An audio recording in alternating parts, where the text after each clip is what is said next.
So I've got 3 smartphones right here, and we're going to try and break them. On one of them, we're going to keep it bare. On another, I'll be applying a tempered glass screen protector, but on the third, I'm going to be using this. This is D-Glass Coat, which is a liquid containing ultrafine mineral silica. The idea is based on the fact that glass, even the flat glass you see on your smartphone, is actually a really uneven surface up close. Whereas normal protectors are too large to correctly protect the fine contours of the glass, this thing claims that it can. And to be honest, I'm kind of skeptical about the whole thing, but the company was very willing for me to try it, and the only reviews I could find on Amazon seemed pretty positive. Anyways, only one way to find out. So first things first, let's apply the D-Glass coat onto one of the devices, and the phones I'm going to be using here are all Redmi Go's, partly so that I don't have to mortgage my house, but also because it makes sense to test this on glass that isn't already reinforced.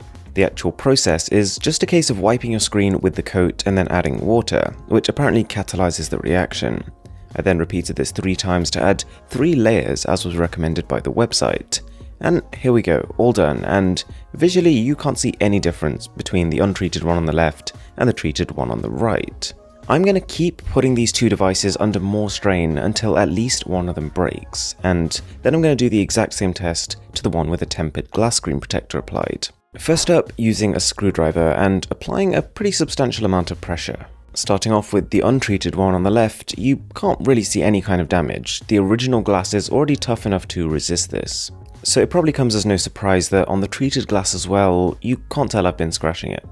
So leveling this up, this is the impact test using the same screwdriver but now whacking it into the display, and we're going to do it onto both and then check the results afterwards. What is interesting is that the sound of the impact is a little different on the treated phone.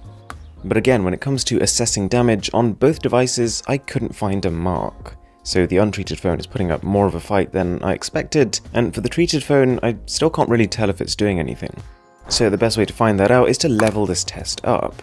So we've changed that screwdriver for a hammer, and we're whacking it into each phone's display, one by one. Without any kind of interval, we're going to switch that up to impact test 3, which is the exact same thing, but the hammer swing distance has gone up 2 times, so the impact is much greater, and you can see on the left, the actual screen has now become unresponsive. Doing the same on the treated phone on the right, so far there doesn't seem to be any major damage, the screen works as expected, but we need to make sure. So, moving on to impact test 4, the same as impact test 3, but flipping the hammer around so that we're hitting the displays with the sharp end, and you can see straight away that on the untreated phone, completely smashed. There are cracks everywhere, this is unsafe to use at this point. So we're going to do the same on the treated phone, and let's see.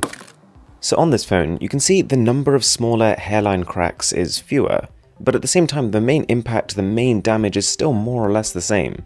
So both of these phones are completely done at this point, but impact test 5 is seeing how much further each phone fractures upon lightly tapping it with a hammer.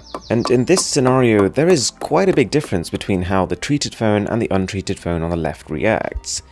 Alright, now time to try the third one. We're going to try the tempered glass screen protected phone. So we're going to quickly unbox it and apply the protector. And you probably all know how to do this. You put an alcohol wipe just to disinfect the screen, and then you wipe it off, make sure it's dry, and stick the screen protector on top, starting with one side at a time. So compared to trying something like a liquid glass solution, there is the clear disadvantage here that you can tell this thing is on. There's a slight bit of extra weight as well as the visual interruption on the front of your phone.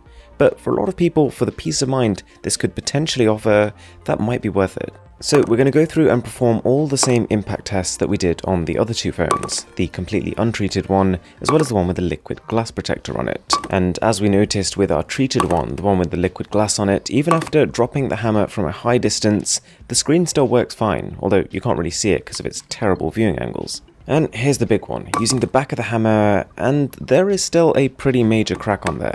So we're going to just continue to knock the display, see how much we can break it, and then take a look at the final result. Okay, so here we have it, and on first impression you can tell it's already a little better than without using a protector at all. The damage is severe, but not as severe. But the golden part of this is that at any time you can just take it off and apply another one. And when you do take it off, the remaining damage on the screen below is incredibly minimal. There was only one mark I could see, and part of it even rubbed straight off. There's basically one scratch on the display, one tiny minor hairline fracture. That's really impressive, and it leads to quite an obvious conclusion. So the main takeaway here is that whilst it's perfectly possible that these liquid protectors do somewhat increase the endurance of your display, if you really did want to see a tangible difference, then tempered glass is the way to go. Thanks a lot for watching, guys. My name is Aaron, this is Mr. Who's the Boss, and I'll catch you in the next one.